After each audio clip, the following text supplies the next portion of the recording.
আজ জয়দীপের অঙ্ক পরীক্ষা। জয়দীপ যাবে পরীক্ষা দিতে। প্র্যাকটিসের জন্য রেডি হয়ে গেছে ও। এখনও অঙ্ক প্র্যাকটিস করছে বাড়িতে বসে একটু। সকালে মর্নিংয়েই ওর পরীক্ষা, 8টা থেকে 7টায় বেরিয়ে যাবে ও।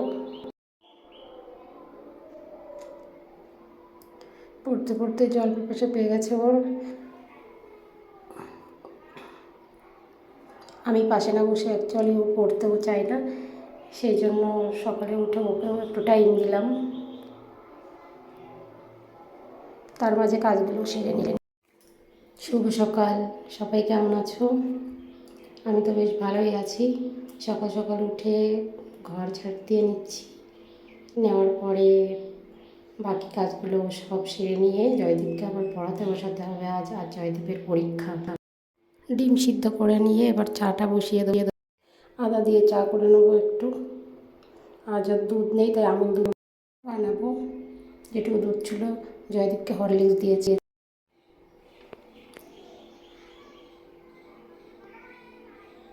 দুধটা দিয়ে চাটা বানিয়ে নিলাম। সকালে যতই ব্যস্ত থাকি না কেন, জয়দীপকে আমাকে পড়াতেই হয়, কারণ না পড়ালে ও নিজে থেকে পড়তে চায় না। যেহেতু ওর আজ এক্সাম আছে, সেহেতু একটুখানি পড়িয়ে নিলাম এবং সব কাজকর্মগুলোও করে নিলাম। ওর বই খাতাগুলো গুছিয়ে দিচ্ছি। যেহেতু খুবই ছোটো, এখন 6 বছরের, তো আর নিজে থেকে এখনও ঠিক করে গোছাতে পারে না। হয়তো কোনো কোনো বাচ্চারা গোছাতে পারে, কিন্তু ও গোছাতে পারে না, তাই আমাকে সমস্ত কিছু ওর জন্য করে দিতে হয়। জলের বোতল রেডি করে দিলাম, এক্সামের বোর্ড, পেন্সিল বক্স সব দিয়ে দিলাম। সত্যি কথা বলতে ছোটোবেলার স্মৃতিগুলো খুবই সুন্দর হয়। জয়দীপকে দেখে সেগুলো আমি এখনও মিস করি এবং ফিল করি যে ছোটোবেলায় আমি কি করতাম, কিভাবে জীবনটা কাটিয়েছি। ছোটোবেলায় করা ছোটো ছোটো ভুলগুলোর কথা এবং যে আনন্দগুলো করেছি সেগুলোর কথাও খুব মনে পড়ে যায় এবং আমি জয়দীপের সঙ্গে খুব মিল খুঁজে পাই। তবে জয়দীপ ছেলে আর মেয়ে হলে হয়তো একটু বেশি অ্যাটাচমেন্ট খুঁজে পেতাম, তবুও অনেকটাই 90% মিল আমি খুঁজে পাই। আগে কখনো বুঝিনি, অ্যাকচুয়ালি এখন মা হওয়ার পরে বুঝতে পারি যে আমার মা আমাদের জন্য কী কী করেছে এবং মা হওয়াটা কোনো মুখের কথা নয়।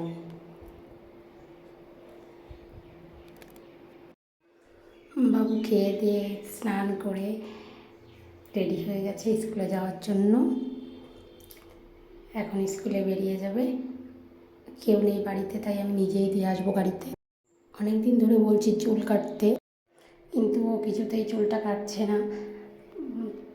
শ্যাম্পু করতে প্রচুর ভয় পায় ও, ওর চোখ জ্বালা করে। আমি প্রচুর সেফলি ওকে শ্যাম্পু করাই, তারপরেও ও চুল কাটতে চায় না। জয়দীপের সঙ্গে এই মুহূর্তগুলো কাটাতে কাটাতে সত্যি কথা বলতে নিজের ছোটোবেলার দিনগুলো খুব মনে পড়ে যায়।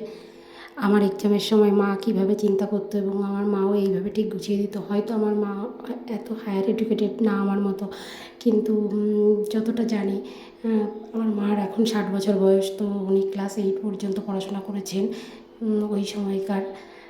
তো যতটুকু ওনার সামর্থ্যে হয় ততটুকু আমাকে উনি ওনার থেকে দেওয়ার চেষ্টা করেছে।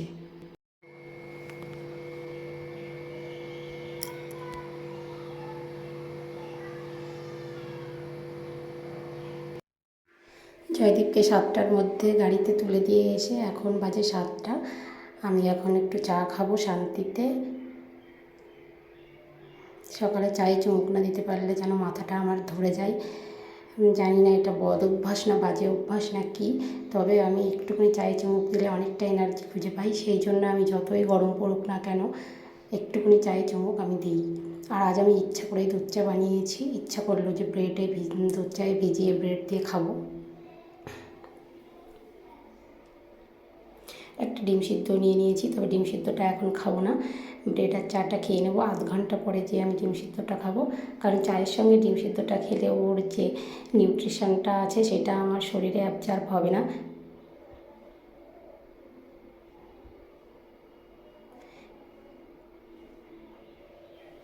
এই জন্য একটু দেরিতেই খাবো।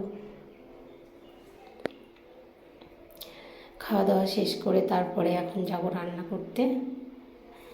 রান্না বান্না হয়ে গেলে তারপরে স্নান পুজো সেরে আবার দুপুরের জন্য রান্নার প্রস্তুতি করব। সকালে ভেবেছি মনে মনে সিদ্ধ ভাতই করে নেব। আমার শ্বশুরমশাই আবদার করেছেন যে কচু সিদ্ধ দিয়ে ভাত খাবে, আর কিছুই বলে লাগবে না। তবু একটা ভেজে নিলাম, সর্ষের তেলে শুকনো লঙ্কা ভেজে সেই তেলটা দিয়েই কাঁচা পেঁয়াজ কুচিয়ে লবণ দিয়ে কচু মাখা করছি। শ্বশুরমশাইয়ের আবদার রাখতে তো হবেই, তবুও একটা ডিম ভেজে ফেলেছি। জয়দীপের বড়দা মানে আমার শ্বশুরমশাইকে খেতে দিয়ে এসেছি, আর আমিও এখন একটু খেয়ে নেবো, কারণ সিদ্ধ ভাত গরম গরম ছাড়া ভালো লাগে না। ডিম ভাজা আর কচু সিদ্ধ দিয়ে, সঙ্গে একটা ডিম সিদ্ধও আমি রেখেছি।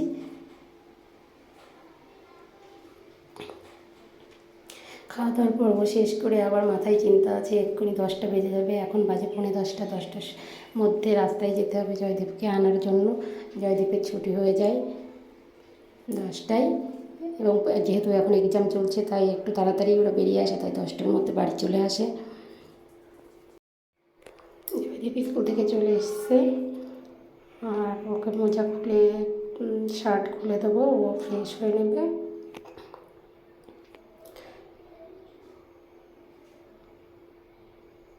তারপর কিছু ফল কেটে দেবো ওকে, ও খেয়ে এখন রেস্ট করবে। তারপর আমি স্নান সেরে পুজো দিয়ে দুপুরের কাজে ব্যস্ত হয়ে যাব।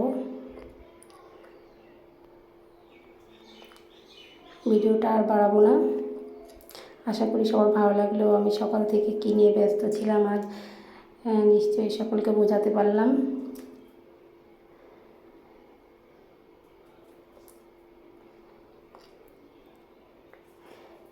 টাটা, বাই বাই,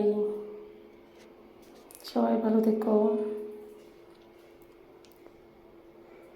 পরে দেখা হবে আবার একটা অন্য ব্লগ নিয়ে, অন্য রকমের।